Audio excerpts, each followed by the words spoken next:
Well, today we are going to talk about what is perhaps Chrysler's most homely model that it ever designed. That is the Valiant. Not the Plymouth Valiant, but the Valiant that was offered from 1960 through 1962. But before we get to that, let's talk a little bit about the backstory of how the Valiant came into being. First of all, you have to remember that during this time frame and when the Valiant was being planned, more specifically in the mid to late 1950s, there was a revolution going on in that many customers were starting to flock to imports because import companies like Volkswagen were offering smaller vehicles that appealed to an increasingly large portion of the American buying public. And after a number of years of the VW Beetle's success, I suppose that the big three realized that small cars were effectively here to stay after denying it for a period of time. After all, who could want to drive around in something that looked like the VW Beetle? But regardless, 1960 is really the year that Detroit started putting out import fighters for the first time. And there were 3 vehicles that were launched across the big three in this regard. There was the very conventional Ford Falcon that was introduced for the 1960 model year. Over at General Motors, there was a much more unconventional rear-engine, rear-drive Chevrolet Corvair. Of course, an air-cooled 6-cylinder engine was what powered that as well. Also pretty atypical for a Detroit automaker. And then there was the Valiant. That was kind of a hybrid between, let's call it the conventional Falcon, which really kind of looked like a downsized Ford in many ways, and the Valiant, which had conventional or relatively conventional underpinnings in terms of its inline, water-cooled 6-cylinder engine, rear drive, but certainly on the outside, the Valiant was anything but typical, with styling that was clearly made to make it stand out from the crowd. Now, of course, I won't forget about the other automaker in Detroit, that being American Motors.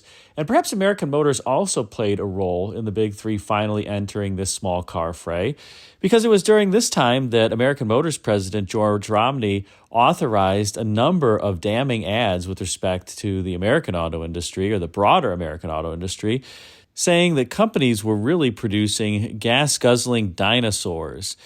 And he kind of created, or the ad agency for American Motors created these ads, not only criticizing the gas mileage of American vehicles, but also the looks and the fact that they had these huge fins, which they did admittedly, by the late 1950s, particularly after the introduction of the 1957 Chrysler forward-look cars. But by the way, the Rambler had some fins too, so there was a little bit of criticizing or throwing, what is the expression? Throwing stones from a glass house, let's say. But it was successful, and American Motors had some of its better years in the early 1960s. However, one other element also lent itself to the Valiant's introduction, and that was that the United States was really entering a recession in the late 1950s, and so customers were becoming more economy conscious and wanted vehicles that were cheaper to operate, that weren't as expensive. And so the Falcon, the Corvair, and the Valiant launched all in 1960 in the midst of what I just described. And perhaps before we press on to describe the Valiant in more detail, I think it's important to just describe how successful Volkswagen's Beetle was during this time frame. In the early 1950s, the Beetle was selling about 20 to 30,000 units per year. But by the end of the decade, in 1959, Volkswagen sold almost 700,000 Beetles. 700,000. It was one of the most successful cars that was being sold in America. And that had to just be anathema to the big three executives. But they also realized that the American buying public, in a large fraction of it, and an increasingly large fraction of it, was interested in driving something that was smaller and didn't look like one of the large full-size cars that the domestic companies were generally putting out. Remember, back in the mid and late 50s, there really was only one platform of vehicles from the big three. There were just full-size cars. There were different wheelbases across, as an example, Chevrolet, Pontiac, Oldsmobile, Buick, and Cadillac. But the platform was effectively the same. There were no intermediate or small cars prior to 1960. And while 1960 would see the introduction of those vehicles that I previously mentioned, it's also important to realize that other General Motors divisions, for instance, would capitalize on the Corvair's introduction, and the divisions would introduce compact vehicles of their own, the so-called senior compacts, because they were a little bit bigger and roomier than the Corvair, but that would be the Pontiac Tempest, the Oldsmobile F85, and the Buick Special, all for the 1961 model year. And those were also some kind of unique and quirky vehicles too. The Tempest with its half a V8 inline four-cylinder standard, the Oldsmobile and Buick with their aluminum block 215 cubic inch V8 standard, at least in the inaugural model year, which, by the way, you could also get in the Tempest. For whatever reason, Detroit just thought, I think some of Detroit, in particular General Motors, thought that these cars had to have something unconventional under the hood. So, with the Corvair, you had a air-cooled flat inline six. The Tempest, you had a half a V8 inline four. With the Buick and the Olds, you had, as I mentioned, the 215 cubic inch aluminum block V8. All new engines, by the way, that were introduced for those vehicles, not engines that had been produced prior to that. The Valiant certainly looked unconventional on the outside, but at least under the skin, it was pretty gosh darn conventional, although there were some new elements. And the Slant 6, many don't really realize, that was under hood in the Valiant, well, quite a conventional design, aside from being tipped on its side by 30 degrees, was new for the Valiant. However, while the engine was certainly rather conventional, aside from being tipped on its side by 30 degrees, the Valiant's success was certainly something that was not assured by this point in time. Recall that there had been a number of commercial failures relative to domestic automobile companies, including the cute little Crosleys, the Henry J as an example, the Hudson Jet, had all kind of come into the market and by this point were gone. It was really just the Rambler that was left in terms of small cars. Also, while the Valiant was labeled just Valiant, a lot of its development fell to engineers at the Plymouth division, and they had to be a little bit concerned about introducing a car that was relatively small. After all, in 1953, Plymouth had introduced vehicles that were on a 114-inch wheelbase, and that really split the difference between the 111 and 118.5-inch wheelbases of the 1949 to 1952 cars. And those particular vehicles, the 1953 Plymouth, flopped in the marketplace. In fact, they were labeled as being the low-price 2.5, meaning that Chevrolet and Ford had full-size entries, if you will, and Plymouth had a half-sized entry. So there was quite a bit that had happened by this point that really was not necessarily indicating that the Valiant was going to be successful. Nonetheless, into this environment, Plymouth decided to launch a Valiant task force that was established around May of 1958. And the task force had a really interesting mix of individuals, most of whom were under 35 years old, despite being in leadership positions at this point. One of those individuals who was on the task force was named Otto Winkelmann. And Otto Winkelmann was the engineer of Powertrain Research and Advanced Development. He had formerly been a chief engineer at Mercedes-Benz. So there was a really interesting mix of people who were tasked to develop the Valiant. It had been decided by this point in the corporation's history that the Valiant was going to be based on a platform that could enable 6 passengers riding around in, let's call it, relative comfort. And so a 106.5-inch wheelbase was established. This was admittedly a bit shorter than the wheelbases for either the Corvair or the Falcon, but the Valiant was to be a bit longer than either at 184 inches, obviously due to overhang. And as a consequence, not only could passengers potentially ride in comfort in the interior space of the vehicle, but it would also have a good-sized trunk and it would have room for a good-sized engine under hood. The consequence of these decisions, as well as some others, really set up the Valiant to be an interesting-looking car, shall we say, with interesting proportions. Remember, this was the era of lower, longer, wider, and here the Valiant was effectively shorter, taller, and narrower, as you can certainly see from this particular photo. The car has a rather awkward stance as well as an extremely tall greenhouse, but these were deliberate decisions that were made by the design team in conjunction with the engineers.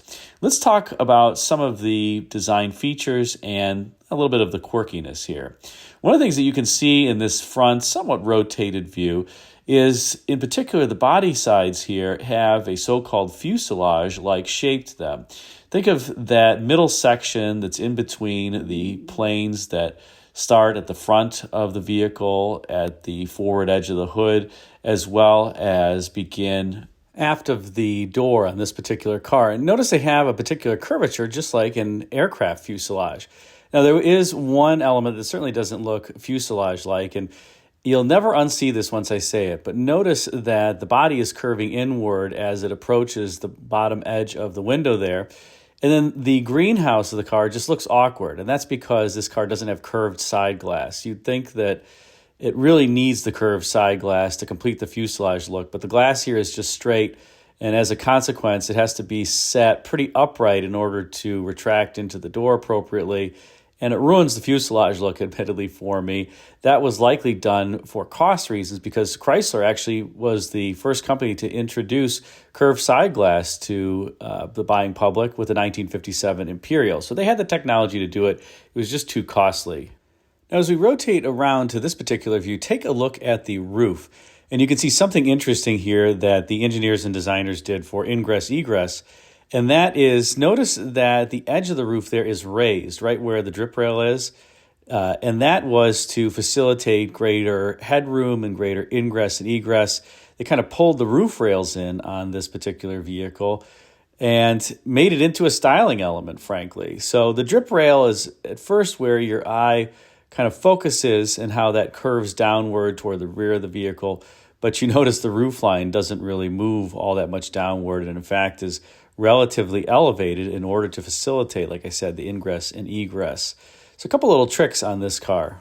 You can also see that despite the very clean fuselage-like midsection of the body here, Chrysler designers decided to tack on a number of various planes and surfaces that were oriented horizontally to kind of intersect that fuselage-like section, most particularly the front fender and that form, that horizontal form that is coming out from it, and the rear quarter has this seemingly large bulge and curvy surface out back, and it certainly adds some visual flair to the vehicle. But imagine if this car didn't have that and it just had a very beautiful fuselage kind of look to it, like the C bodies of the late 1960s, early 1970s. I think it would have looked quite a bit cleaner, but oh well, this is what they elected to do. Now, as we rotate around to the side view of this particular four-door Valiant, notice that area around the A-pillar, in particular how large the door is and how far forward it goes. Well, we were talking about ingress-egress. This was to allow for much easier entry and exit into the vehicle. And it required some interesting door hinges, given that the Valiant engineers wanted the doors to be able to open wide to further facilitate what I just mentioned. From a styling perspective, we already talked about those surfaces, the front fender that kind of, let's say, continues back into part of the front door. And then you have that rear quarter surface with that very sharp crease, the highlight on the top end, the low light or shadow underneath it. That's formed by how distinctive that crease is. One thing I will say about this particular vehicle is that Chrysler was actually pretty good about adorning their car with chrome and moldings that accentuated body features. So notice that all the moldings here are kind of over top and accenting what is otherwise a feature that already exists on the body. In fact, I would say this car actually could look pretty good without all of these chrome doodads, but that's what Chrysler ended up doing. Now, by contrast, some other cars of the 1950s, like the GM cars of 1958, just had a bunch of chrome all over the place, not accenting body surfaces. But I give credit to Chrysler designers here for really just trimming out what were already existing surfaces with chrome. I have to say I do love the way that the quarter kind of extends rearward and then forms the tail lamp out back. It's a nice way to integrate the tail lamp. And as we finish with this rear three-quarter view, you can see what I meant about that crease and how it really forms and evolves into that molding, which then evolves into the tail lamp surround. Pretty cool design overall. I mean, this is a quirky looking car, a homely looking car, but I have to say it's kind of cool, especially charming, if you will, driving this down the road today. Even the way they've integrated the bumper. Look at how the body line has a surface just above the bumper and surrounding the bumper, and the bumper is pulled tight to the body. This is obviously the days before the impact standard, but it is beautifully integrated into the design, so functional and beautiful all at once. Now, interestingly, while the designers didn't spring for curved side glass, they did spring for a curved backlight. So they spent a little money there that had to have been much more expensive than just a plain old backlight that had no curvature to it. Moreover, I have to imagine that another costly element of this car was the stamping of this sheet metal with all these creases and radii and fillets. That had to be something that wasn't necessarily easy and required multiple die strikes. Although I will say it appears that the designers were working in conjunction with the engineers quite well on this one, because none of these sharp creases, for example, is close to the edge of a body panel or would be hard to form or it would promote tearing. They're all kind of in a middle section, and if they're not, they're relatively muted. So I'm guessing that the designers and the engineers really worked well together to try to create a form that certainly here is distinctive, but was also relatively easy to manufacture given the complexity of the overall design. Now, the interiors of the Valiant were also a very interesting theme here and quite roomy, as you can see with the door open on this particular Valiant. Very simple dash design, but notice how far forward the dash is kind of pushed toward the windshield on this vehicle to give the passenger in particular more of this airiness and feeling of spaciousness to the cabin, as opposed to pulling that IP further rearward. You could, of course, get an optional, safety padded instrument panel, so in the event of a crash, your head wasn't hitting something that hard, and padded sun visors were also optional. Now, one thing that I really like about the interior, too, is that kind of instrument cluster with the hood over it, and on the left side, you have the buttons for, of course, Chrysler's TorqueFlite transmission. If you did not have the TorqueFlite, there was just this blank plate there, and it was clear that something was missing. But you have the speedometer on the left and the gauge pod on the right, this engine-turned, I'll call it, looking dash. The overall pod is somewhat reminiscent of the 50s-era Imperial pods, at least to my eye, and I think overall it's extremely handsome. And here's a close-up of the interior of the upper trim line V200 Valiant. There was the V100 and the V200. The V200 has that little piece of chrome and a two-tone dash. Notice the upper is a different color from the lower, and the color is broken by a piece of chrome. I think the dash, like I said, is phenomenally good-looking, especially for an economy car. And that engine turning, I guess we'll call it, faux engine turning in some cases, looks especially rich, too. And, for a car that back at the time, a V200 was priced around $2,100 if you got the sedan. And then if you got the wagon, it was about $2,400, $2,500. The V100 was roughly $100 cheaper for each configuration.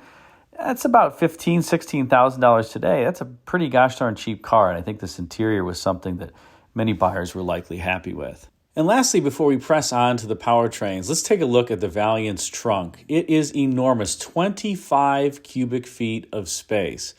Just for reference, most full-size vehicles had about 20 cubic feet of space in the trunk volume. So this was 20 to 25% larger than the typical full-size car's trunk. And it's just amazing how large it is. Now notice there's also no spare tire that's visible here. That's because it's under a cover in the rearmost portion of the trunk. There's a tire well in which it sits. We'll see that from the underbody in a second. And as a consequence, there's just a lot of unencumbered space. Now, I would say that Chrysler stole that idea from Kaiser Frazer, who also had that years before. But hey, you got to rob a bank, not a grocery store, as General Motors design vice president Bill Mitchell once said. So buyers of Valiants had to be extremely happy with the amount of cargo carrying capacity that they had in these particular vehicles. And for reference, here is the trunk with the mat lifted and the cover gone, and you can see where the spare tire sits. By the way, the fuel tank is a bit ahead of that tire well, and so it was also a good idea for safety because it provided some, let's say, isolation from rear crash impacts. Pretty ingenious design overall. More specifically, here's a picture of the underbody, and you can see that spare tire well and the placement of the fuel tank. Also notice the rear leaf springs here. That was very typical of Chryslers from the era, and how the leaf shackles are bolted directly to the unibody. There's no rubber isolator here. So this car is not one that's going to have an overly refined ride from a noise, vibration, and harshness standpoint. But hey, this was an economy car after all. I do think, like I said, it's pretty humorous that there's that direct mounting, no attempt at rubber isolation for the rear. But hey, that's the rear passenger back there, and probably the thought was they'll save a little money on the rear suspension by not isolating it because, well, the driver's sitting up front and the rear passengers are in the rear, and they can just deal with it. And now let's rotate toward examining what was under hood in the Valiants, and that is the beloved slant 6-cylinder engine. And most of you know this Slant 6 in 225 cubic inch form, but when it was introduced in 1960, it had 170 cubic inch displacement and, of course, had that same 30-degree incline toward the passenger side. Now, why was this done? In part, that was done to enable a lower cowl height and hood line on the Valiant, and the Slant also allowed the water pump to be mounted right alongside the engine block on the driver's side. So Chrysler was able to use that space that was created by the engine slant to place the water pump, and that reduced the engine length by about 4 inches. By reducing the engine length, you could reduce the front overhang, and while the Valiant has a pretty large hood for a small vehicle, that enabled it to have a great dash-to-axle proportion. This engine was built in Chrysler's Trenton, Michigan plant. It was called the G engine, made 101 horsepower, and it had a bore and stroke of 3.4 by 3.13 inches, respectively, and for the time, a relatively high compression ratio, 8.5 to 1, but it could operate on regular grade fuel, as was, well, what customers of these particular vehicles tended to want. It did have an aluminum intake manifold, although the head and the block in the standard Valiant were made of iron. Now, one of the things that you'll also notice here in this photo is that there's not a generator, there's an alternator. The Valiant did introduce the alternator to the automotive industry, except I will point out in Canada, where the alternator was replaced with a standard generator purely for cost. So unfortunately, the Canadians did not get the alternator as standard equipment in their Valiant. Now, behind the Slant 6, you could obviously get a manual transmission, but probably the big news was really the A904 TorqueFlite transmission introduction. So this particular TorqueFlite was about 100 pounds lighter than TorqueFlites used with V8 engines. Remember, this was Chrysler's first inline 6-cylinder engine ever. And so this new lighter TorqueFlite was developed so that it could really put the 6 cylinders, well, let's call it lack of horsepower, to the ground relatively efficiently. And most customers chose the automatic, actually. About 101,000 customers out of the 200,000 that procured Valiants in 1960 went with the automatic. This was probably a welcome element of the Valiant's powertrain portfolio because the Falcon, as well as the senior compacts and compacts from GM, employed 2-speed automatics. So here you got a 3-speed automatic transmission in the event that you went for the automatic. Now, interestingly, because of the slant to the engine, obviously the weight of the vehicle was different from the driver's side to the passenger side.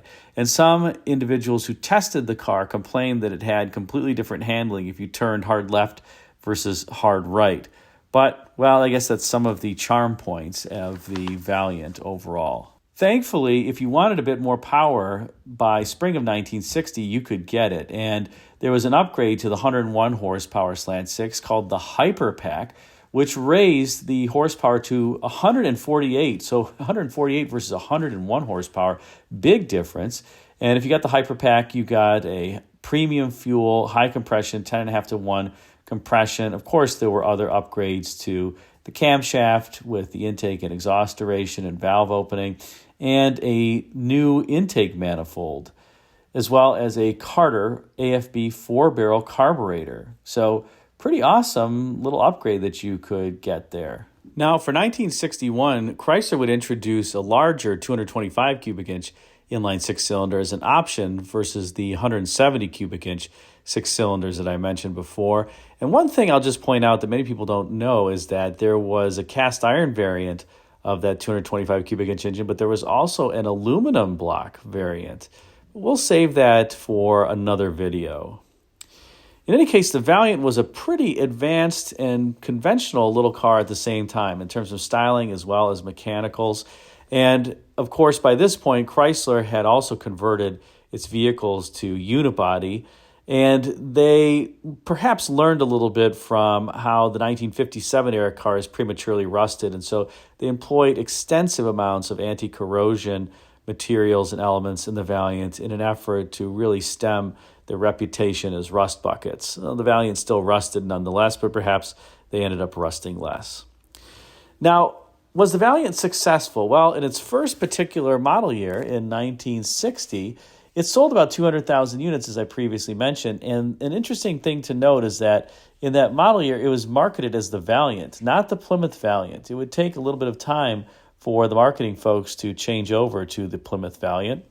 And in 1961, the production would total 140,000 units. In 1962, it would total about 160,000 units. So the car was somewhat successful, but also, I would say, not entirely successful when you compare it with the sales of the Falcon as well as the Corvair. More specifically, the Falcon was the most successful of the trio, selling almost 430,000 units in 1960. The Corvair was the second most successful, selling about 250,000 units, and then you had the Valiant selling about 200,000 units. And as a result, it's kind of hard to deem the Valiant an overall success, as it placed third in the low-price 3 offerings. Perhaps customers really just wanted the super conventional nature of the Falcon with its 144 cubic inch inline six-cylinder engine and pretty conventional styling too, just looked like a downsized Ford, versus something like the Valiant that looks so different, or the Corvair that was also pretty unconventional with its air-cooled, rear-mounted six-cylinder engine.